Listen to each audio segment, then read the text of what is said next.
We have two reports now on the letter carrier strike and how it's affecting Victoria. When day dawned in Victoria, there were postal pickets up, and just about dawn, Canada Post started calling strikebreakers in. Early this morning, rental trucks were lined up outside the mail processing plant trying to get in, but letter carriers on the picket line were determined they wouldn't. We're here to just make sure that your picket line is, orderly, and that you're doing everything that you should do. The trucks cannot park here because they're causing a traffic hazard.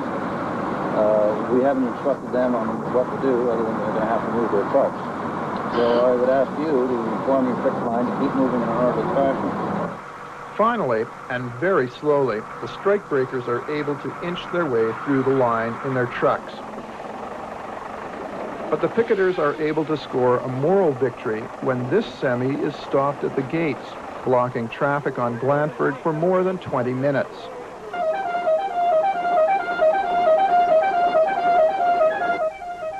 Finally, the driver gives up, stopped by the determination of the strikers. Our job is to provide the mail service. That's our mandate. That's what we're trying to do. And we have a legal right to do it, just as these guys have a legal right to picket.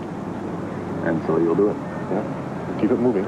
Rather an explosive situation, though, with two groups with legal rights to do such highly conflicting activities. Well, in this situation, you always have, you have two sides. But as I say, we are still talking. We are still at the negotiating table, which I think is a good sign. And when the trucks come out of the plant, they go through the same slow process of inching their way across the line. In spite of touchy situations and short tempers, there was no real violence on the line today. What about violence? Like, what have you told your guys on the line in terms of strike breakers, I guess, as both sides are calling them?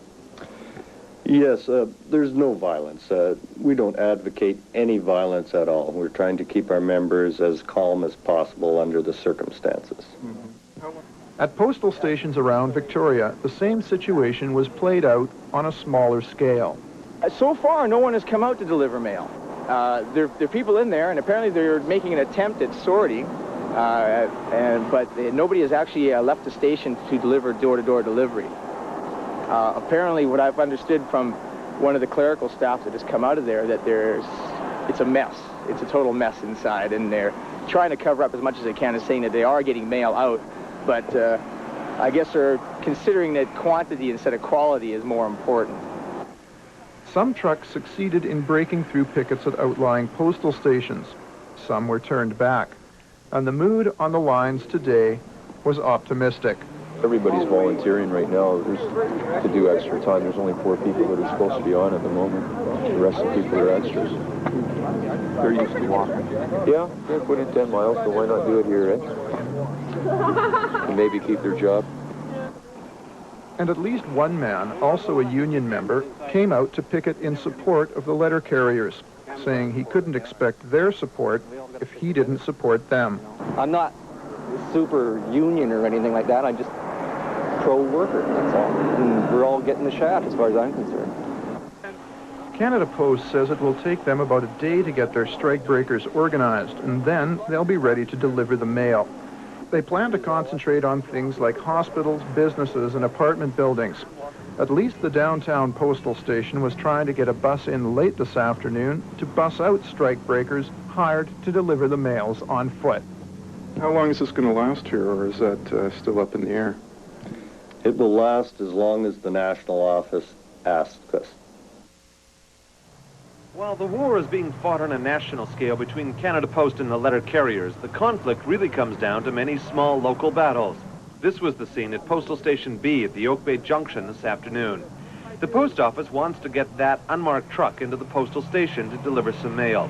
They wait for the police, who maintain a low profile. Meanwhile, the union gets ready. Heads up, guys. Pick it up. Let them know you don't stop walking.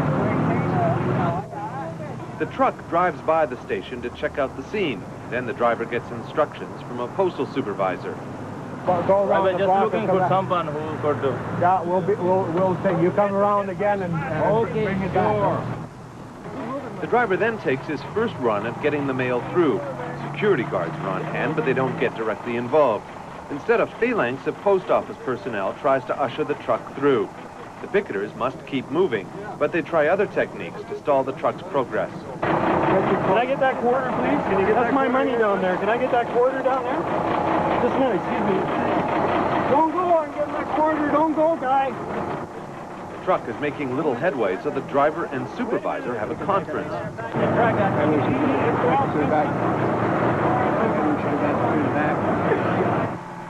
Round one goes to the letter carriers as the truck pulls back.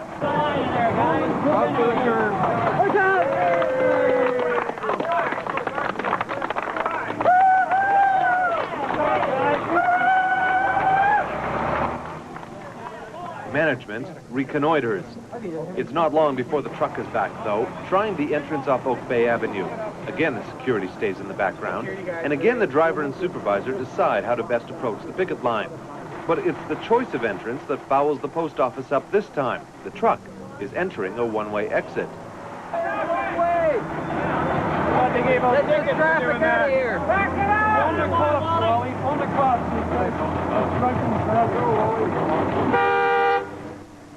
So once again, the truck backs away, giving round two to the strikers.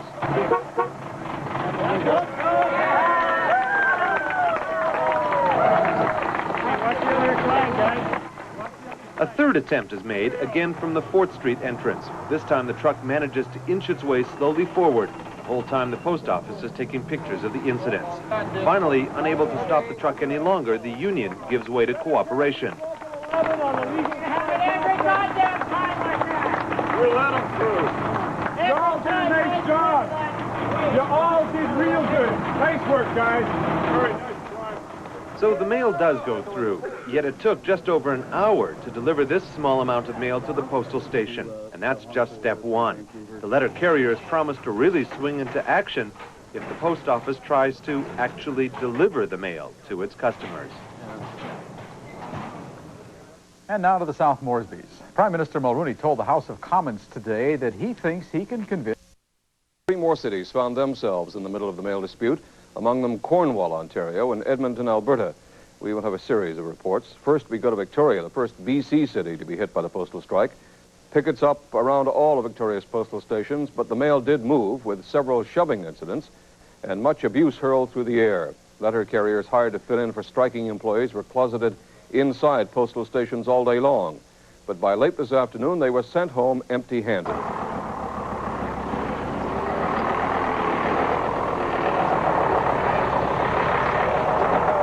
Persistent efforts by pickets at Victoria's main distribution center did not prevent trucks from getting through, though delivery was slowed down considerably. Some trucks missed on the first try, only to come back later.